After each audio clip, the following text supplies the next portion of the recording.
We're all about turning a crappy situation into something positive. $250,000 of credit card I debt. still remember the day when no one turned up. Throw it in the garbage and start from scratch. I could give myself a chance, so I started something. I mean, I think that counts as from poop to gold. Our sponsor for this episode is our 14-day video script challenge. Yes, we are sponsoring our own show. Yes, we are. Welcome back, everyone, to From Poop to Gold. I'm Daniel Harmon, Chief Creative Officer at Harmon Brothers, and your host. My guest today is Michelle Miles. Welcome, Michelle. Hello, thank you for having me. Super happy to have you here. We are at the Sundance Film Festival. Michelle has a film that is screening here. And just so I don't get the name wrong, How Did We Get Here? Yes. Right, is How the Did We name of Get it. Here? I've seen it. It is a short film, very short. But can you give our audience a little bit of a background on how you landed on this concept for a film?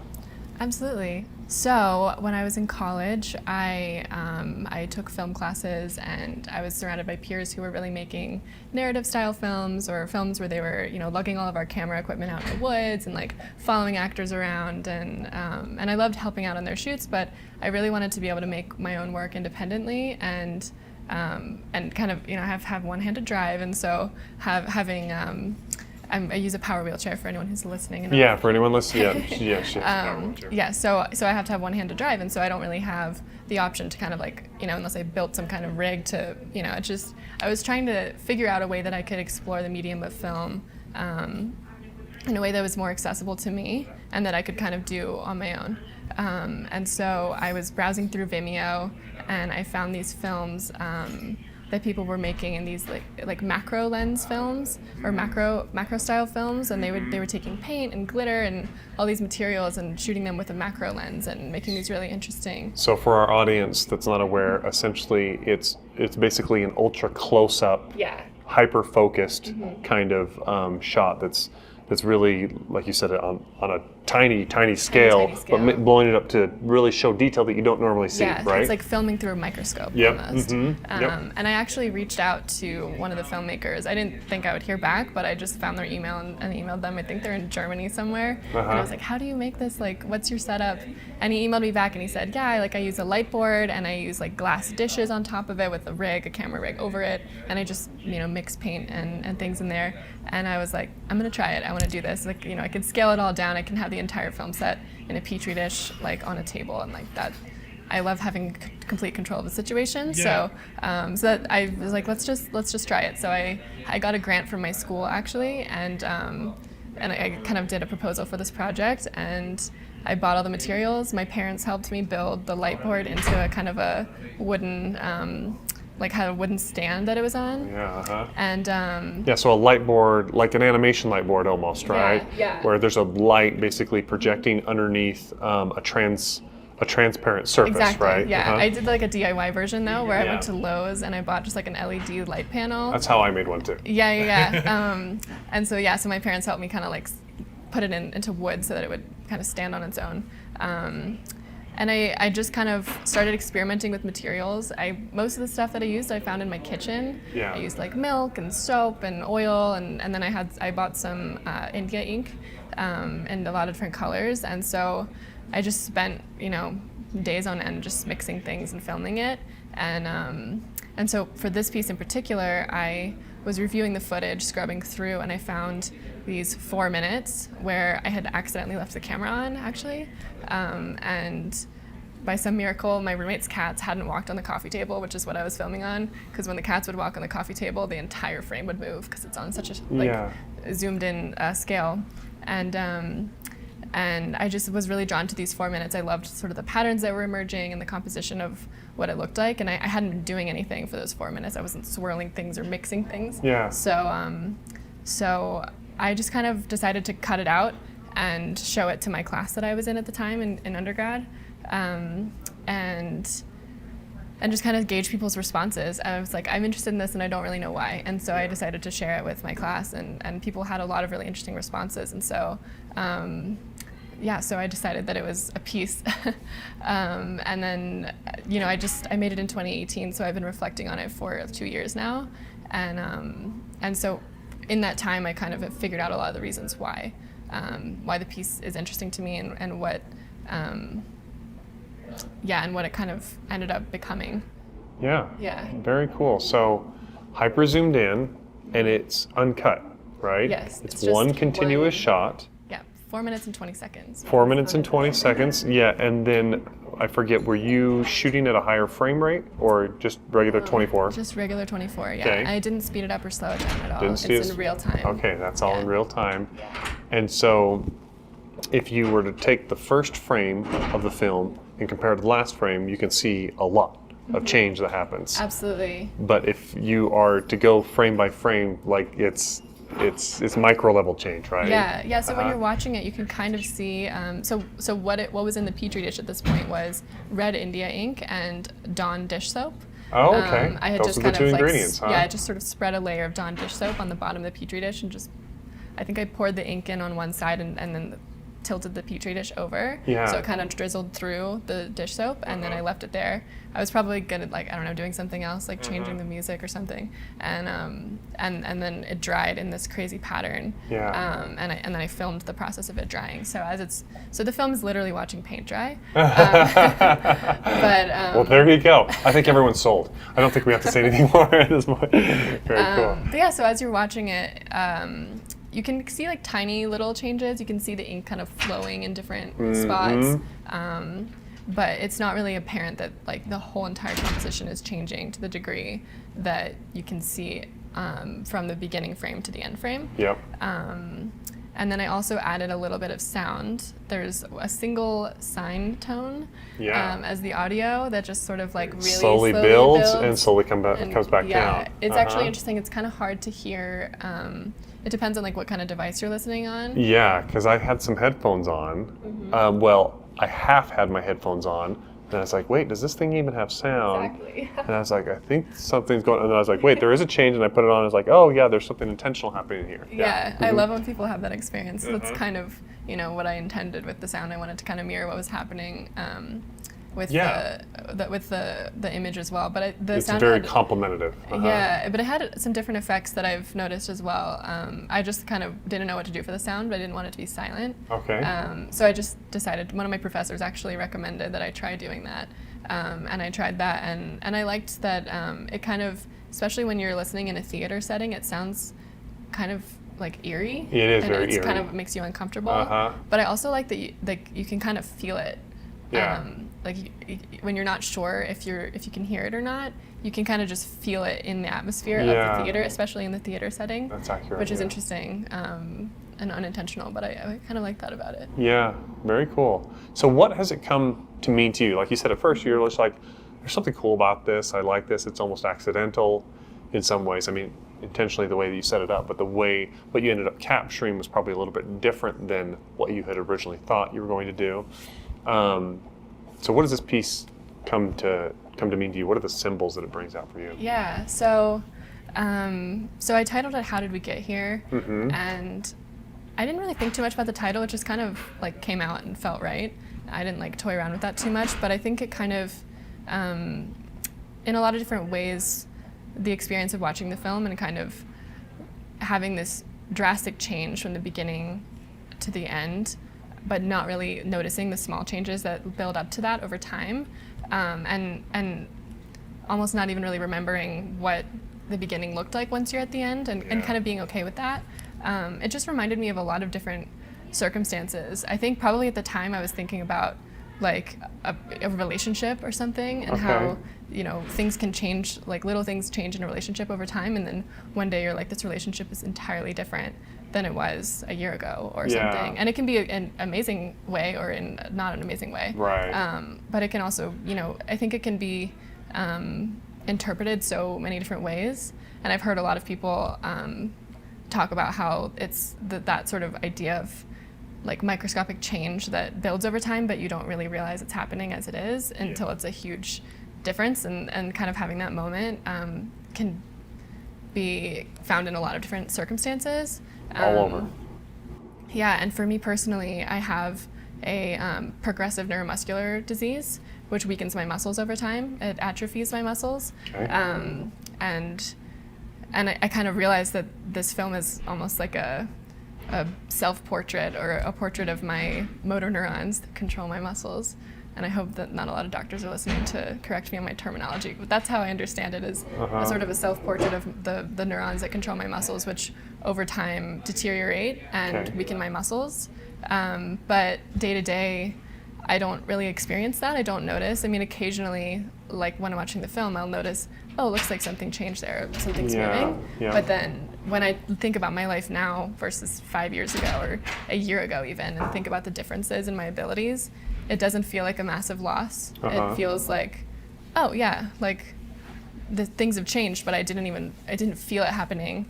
It didn't feel like, you know, a massive shift in a good or bad way. It's just sort of happened, which I think it kind of is how I've come to understand the film right now. Yeah. But that's not what I was thinking about when I made it, or at the beginning either. You just knew that you connected with it in some way. Yeah.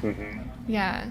Yeah, that's actually really beautiful. Yeah, but you talked too about symbols, and like there are a couple like visual symbols too that have emerged. Yeah. That people have.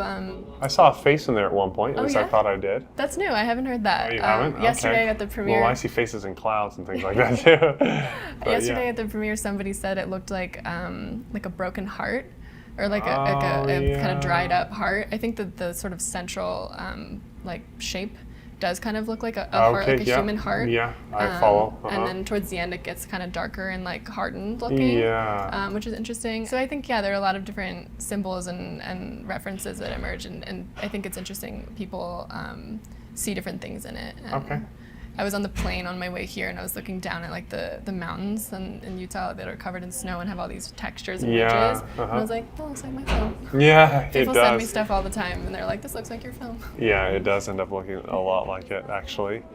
So, obviously, you've been able to have some neat success with this film in coming here to Sundance, and you're a multimedia artist, which is very cool. You don't necessarily think of yourself first and foremost as a filmmaker, but that's one of your artistic platforms, mediums that you use. I want to get a little bit to kind of your From Poop to Gold story, like when you've had either in your career or in school or whatever it is, kind of this moment when things were not so great, and then you've been able to turn them into something positive. Yeah, I think what resonates the most with that kind of narrative for me, reflecting on my kind of artistic journey in life, has just been kind of a frustration with accessing physical materials, which I talked a little bit about earlier, and just wanting to be able to use cameras the way everyone else was, or wanting. When I was young, I actually started off. My mom's best friend's daughter. So kind of like my cousin.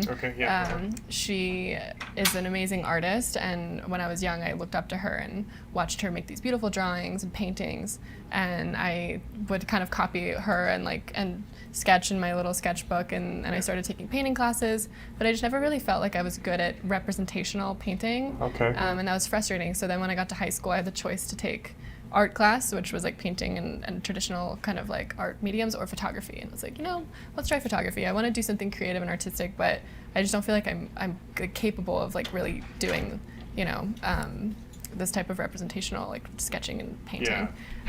So I took photography, and then I really loved it. But then the darkroom, we did film photography, and the darkroom became kind of challenging for me to navigate.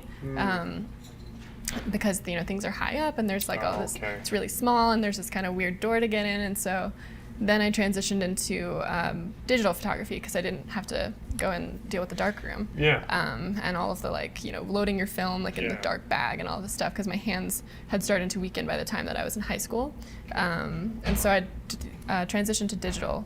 And then I kind of got more into like Photoshop, and then I felt like the next step was film. And so then I made a film when I was in high school that it was a sort of a short doc, and it ended up screening in some high school category in the LA Film Festival, which was like crazy. And then that's actually how I ended up meeting my film professor that I studied with in college. Oh, cool. So I think that kind of like frustration and challenge with actually, physically using my hands and my body with the physical materials that I want to work with has been challenging and frustrating. But I think I've kind of come to understand that the ways in which my body's weaker and the ways that my disability affects my body has become sort of a catalyst for creativity in my work.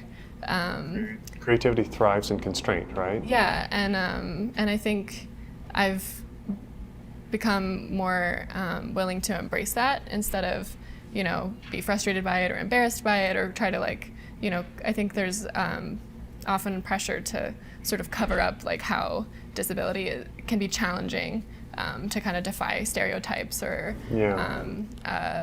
stigmas and things like that. But I think by bringing this new attitude of just like kind of harnessing those constraints as a force for creativity has really changed the way that I approach my work and just my daily experience. That's awesome. Yeah. So was there a particular moment in that journey where you had a little bit of an epiphany, like an aha of like, oh, I'm actually, there's these things that are kind of holding me back because I've got this disability and this disease, but I'm actually finding ways. Did you have a little bit of an aha? I mean, can you remember a time when you were like, oh, there, like a certain, I don't know if you'd call it joy or if you'd just call it hope or something entered you realizing, oh, I don't have to be thinking of it in this negative way as much as I can kind of flip it to this positive. Yeah. Does something come to mind? I don't know if I have had like a single aha moment. I feel like I've had a number more of them. Progression over but time. I would say the first one was what I was speaking about earlier when I discovered these sort of like macro style films. Yeah. And because I had just been in classes watching my peers make work that I knew I could never really make. Yeah. And also wasn't super interested in making. Okay. And then I sort of discovered this world on Vimeo, and I was like, wow, this is something I can do. This is like a breakthrough. And this is like really interesting. I want to watch this and I want to make this too. And I want to explore this. So I think that was kind of like maybe an earlier aha moment of like, there is a way that I can experiment with time-based media and on my own terms in my own sort of setup. But there's been a number more. I just recently moved to New York and discovered this amazing community of disabled artists, which I had no exposure to prior to moving to New York, really. Yeah. And it's just kind of exploded my worldview and like my sources for inspiration, and I've just discovered this incredible community. And I'm doing an internship in the Access department at a museum in New York, and the people that I work with there have also just like infinitely expanded the ways that I think about disability and culture and institutions and everything. And they get you and you probably get them, right? Absolutely. And I think that's maybe not so much of an aha moment, but it just feels like this continuous progression towards, where I'm meant to be. That sounds so cheesy. No, not at all. I'm into the cheese, I guess. So what's next? What's next for you? What do you have coming up? TBD. Okay. I have this position at the museum for a year, so it'll end in May. Okay.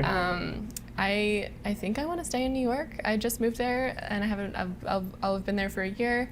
I would love to stay and maybe continue working in museums. I do really love that, although I think ideally I would be doing something more on the creative end of things rather than the institutional side. Although I do love it. I think I would do that so that I'm able to stay in New York and kind of continue marinating in this environment that is really inspirational to me.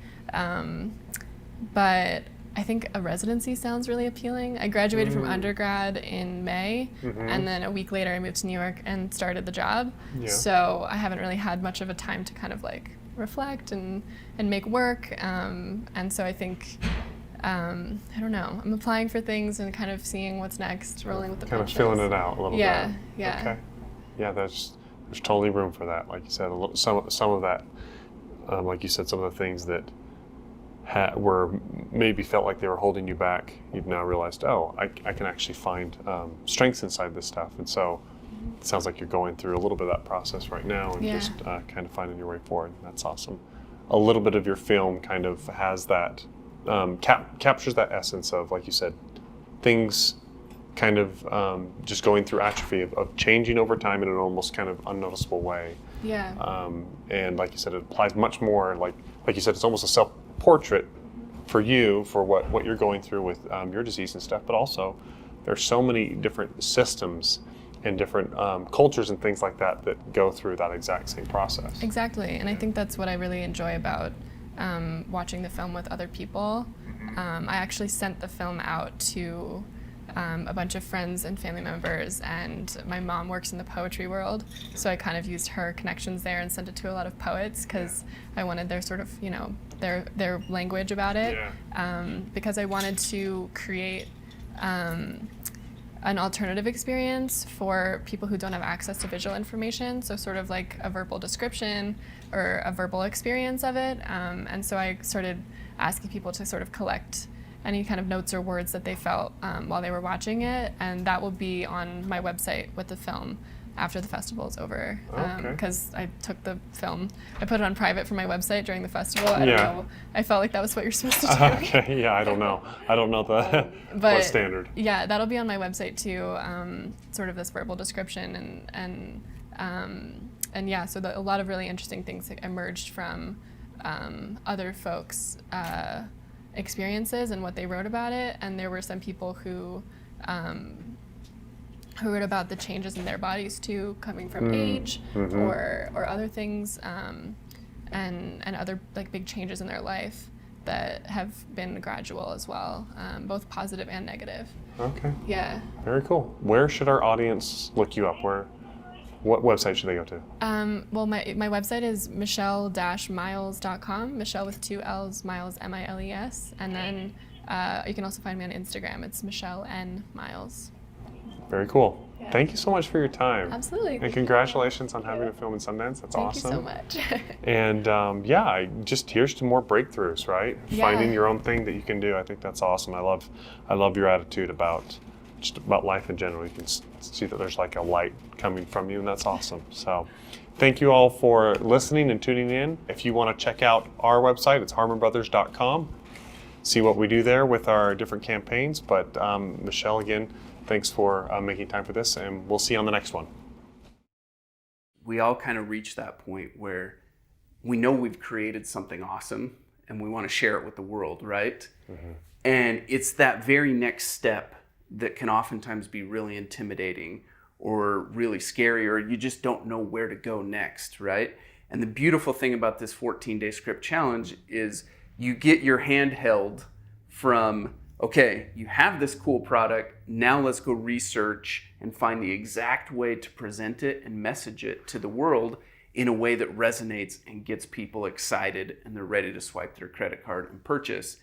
And in the 14-day script challenge, you get the opportunity to go through that step by step with our writers who have done it dozens and dozens of times. Yeah, you actually watch us go through each of the steps ourselves and create it with a real client, a real product, and it's a real campaign that's out there that's been very successful. That's right.